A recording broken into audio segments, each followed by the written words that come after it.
पृथ्वी के अपना चुंबक, सबसे पहले चुंबक जो खोजी गई थी वो एक भेड़िया चराने के लिए मैग्नेसिस नाम का एक व्यक्ति पहाड़ पे गया था। जैसे ही उस छड़ी के अग्रभाग पे लोहा लगा रखा था, तो वो जैसे ही छड़ी नीचे गिरी तो वो पृथ्वी की ओर आकर्षित हुई। तो वहां से ही चुंबक की खोज हुई और वहां से पता लगा कि भाई पृथ्वी के अंदर भी लौह तत्व पाए जाते हैं, चुंबक पाई जाती है, तो लोहे को अपनी ओर आकर्षित करती है। तो आइए मैं एक प्रैक्टिकल के माध्यम से बताती हूँ। सबसे पहले चुंबक के जो ध्रुव होते हैं वो दो ध्रुव होते हैं, जिसको अपन एन ध्रुव या एस ध्रुव कहते हैं।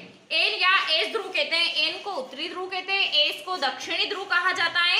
सबसे पहले अपन एक प्रयोग के माध्यम से मैं बताऊंगी कि किस प्रकार से चुंबक को जब अपन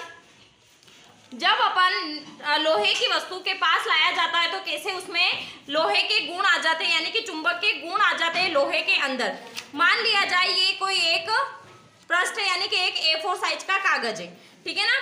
अब इस पे मैं रख रही हूँ चुंबक, यानी कि अपनों ने पढ़ा था कि चुंबक के जो ध्रुव होते हैं आसपास के, उसी पर अधिकतर दो ध्रुव होते हैं, जैसे कि एन और एस ध्रुव। तो वहां पर ही लौह तत्व पहले जमा होगा। जैसे कि अपन देखते हैं ये कोई चुंबक है जो मैंने रखी हुई है, ये कोई चुंबक है। चुंबक के ऊपर अगर अपन लोहे का बुरादा रखेंगे तो सबसे पहले वो ध्रुवों की ओर ही आकर्षण होगी।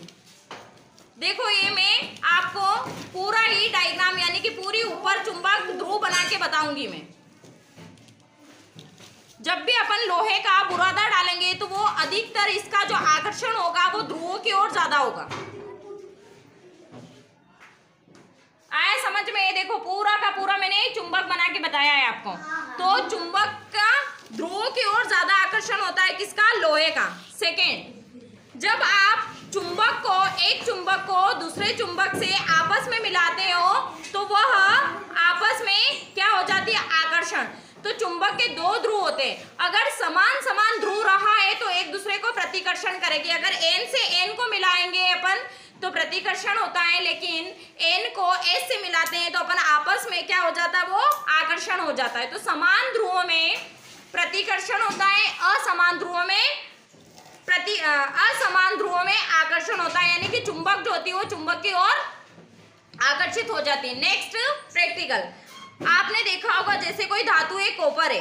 कॉपर को जब अपन चुंबक के पास लाएंगे तो कॉपर को चुंबक कभी भी अपनी ओर आकर्षित नहीं करती, लेकिन चुंबक के भी कोई गुण पाया जाता है। जैसे पहला गुण होता है कि वो लोहे की वस्तु को अपनी ओर आकर्षित कर लेते हैं। मान लिया जाए पहले मेरे हाथ में कोई प्लास्टिक की चीज है, चुंबक कभी भी प्लास्टिक की वस्तु को कभी भी अपनी ओर आकर्षित नहीं करेगी। कभी भी देखो ये कोई भी प्लास्टिक की वस्तु को चुंबक अपनी ओर आकर्षित नहीं करेगी। इसी समय अगर मैं कोई लोहे की वस्तु को मैं अपने हाथ पे लेती हूँ या लोहे की वस्तु को अपने पास लाती हूँ तो ये चुंबक अपनी ओर आकर्षण कर लेगी।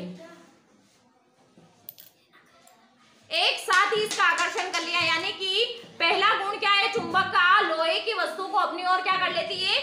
आकर्षण कर लेती है। इसी प्रकार जब बुरादे को अपन चुंबक के ऊपर घुमाते हैं तो सबसे पहले ये ध्रुवों की ओर ही सबसे ज्यादा जमेगा, ध्रुवों की ओर ही सबसे ज्यादा जमेगा। इसी प्रकार अगर अपन कोई वस्तु लेते हैं, उसको बहुत देर तक अगर उस पर अपन चुंबक को रगड़ते हैं तो कुछ समय के लिए उस वस्तु में भी चुंबक का गुण आ जाता है। ठीक है, कैसा लगा आज का आपका प्रयोग?